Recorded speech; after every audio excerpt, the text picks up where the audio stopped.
Hey gearheads, and welcome to Garage Talk. I'm Corey, and this is the worst selling vehicle in America right now. This is the 2024 Dodge Hornet. And in this video, I'm going to tell you exactly why you are wrong for not shopping and buying this car. Stay tuned.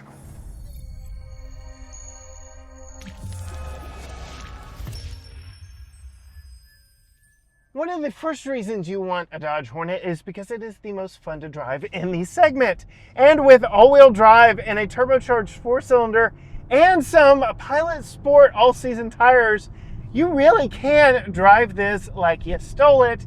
And I know, yeah, not a lot of people are stealing these. Not a lot of people are buying these because, as I mentioned, yes, they are one of the slowest selling, worst selling vehicles on the market today, with over 400 days supply sitting on the lot.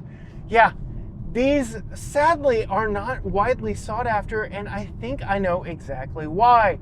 My first few videos on this Dodge Hornet platform really were widely watched and widely searched, and then a video from my friends up in Colorado kind of changed all of that. Yes, they got one of the first loan units, put it on their all-wheel drive slip test, and well, they broke it. And ever since that video went live, all of my subsequent videos on this Dodge Hornet have absolutely stunk when it comes to use. Y'all haven't watched it, y'all haven't searched for this vehicle, and I think all interest is simply just dried up for the Dodge Hornet. And I think that is a shame because, yes, while I appreciate that a lot of you do your research through YouTube videos much like this one when buying cars, it's a shame for automakers when something like that happens. Take, for instance, the new Toyota Tundra and Tacoma pickup trucks. Toyota is a brand renowned for their reliability, but Toyota just recently issued a massive recall for all of their Tundra pickup trucks with the non-hybrid engine, having to do a full engine replacement on every single one of them. Does that sound like Toyota reliability to you? No, not exactly. Yes, they stand behind their products, but Toyota reliability. When you couple that kind of reaction from that video released from my friends in Colorado with a brand like Dodge, not typically known for its reliability, yeah, you pretty much dry up all of your search interest and consumer interest for a vehicle such as this. A performance crossover that really does not have many rivals in the segment. In fact, I have held that I feel the only real rival to this vehicle in its overall driving characteristics and persona is the very fun to drive Mazda CX-5, a vehicle that is selling so well for Mazda that it is still in the lineup even though its replacement has been on sale for a couple of years. No, Mazda will not come out and say that the CX-50 is the replacement for the CX-5, but when you look at what they've done throughout their entire lineup, it's the replacement for it, but the CX-5 just keeps soldiering on as a fun-to-drive crossover in the segment. A segment that is full of also brands, but a lot of brands' best sellers. Nissan's Rogue, Chevy's Equinox, Hyundai's Tucson, Kia's Sportage, Honda's CR-V, and Toyota's RAV4. Those are some of the best-selling vehicles from each of those brands, and some of the best-selling vehicles are none. And I get it, you want your crossover to be practical, you don't necessarily need it to be fun to drive, something that the two sales leaders in the CR-V and RAV4 do astonishingly well. You give up a little bit of practicality in the back of this for its unique styling that is shared, borrowed from Alfa Romeo, a brand renowned for beautiful vehicles, and you give up some of its daily livability when you come to its performance nature, because yes, it is a little noisy in here, and I think a lot of that has to do with its suspension and those Pilot Sport all-season tires. Here in East Texas, we definitely have a lot of highly textured paved roads like this, And anecdotally speaking, Tucker has asked me to turn the stereo up pretty loud just to compensate for all the road noise in this one.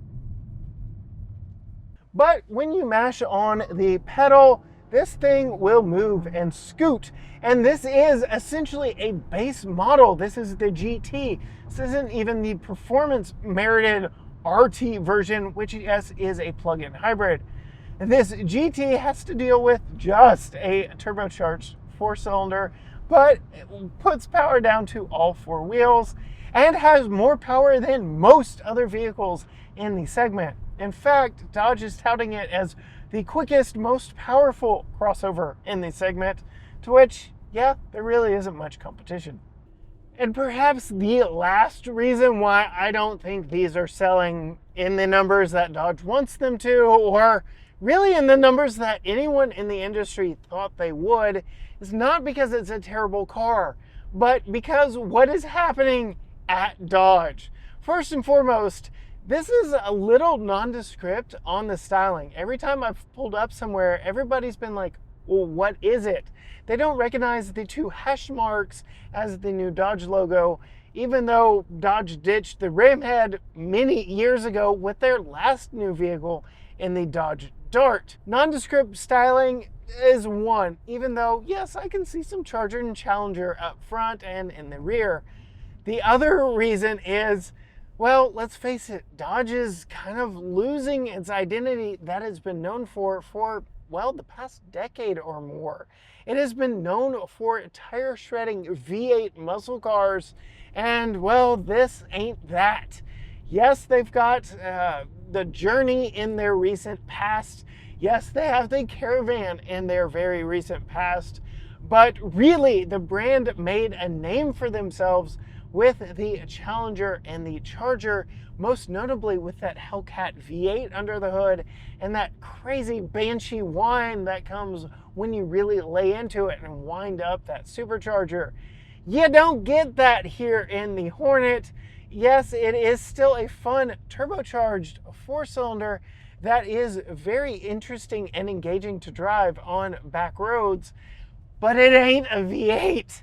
And with the brand killing the Charger and the Challenger, I feel like there's a little protest in the entire Dodge brand from the Dodge Bros, so to speak. Okay, all-wheel drive traction means you do get going and you don't have to worry about those tires fighting for grip, because they're pretty good tires and all 4 of them get the oomph pushing the vehicle forward. Yes, this thing will get up and move, but it ain't no Hellcat. So yeah, Dodge is in a bit of an identity crisis moment, and this being the first new vehicle from the brand signaling its new direction, well, it bore the brunt of that, unfortunately so. So now the brand that was perhaps looking to this vehicle to bankroll a lot of its future projects is having to go back to the drawing board and refigure their budget as they anticipate new vehicles rolling out of the pipeline very soon. This thing sure is fun to toss around and throw around in the corners. And with those Michelin Pilot Sport all-season tires, we've got some pretty good grip and traction at all 4 corners. Crossovers don't typically put a smile on my face like this one, and this is why I think you would be stupid not to cross-shop this if you are at all interested in driving fun and still having the practicality of an all-wheel drive vehicle. Whee! I've really enjoyed it. Yes, it is not the best crossover in the segment to live with daily, but it is definitely one of the most fun in the segment to live with at all, and definitely will allow you to get out on a curvy road like this and have some fun, as long as you're not stuck behind some slower traffic. If you want to see some more stuff from us, including a video where I respond to all of your questions and comments on the Dodge Hornet, be sure and hit that subscribe button down below and ring the bell so you are notified every time a new video drops. Find us on all social media channels: Facebook, Instagram, X, TikTok, Threads, YouTube, you name it. Everything is at GT Garage Talk. or you can go to gtgaragetalk.com. But as for me, stuck behind the competition in a vehicle that is very fun to drive, until next time, gearheads, bye.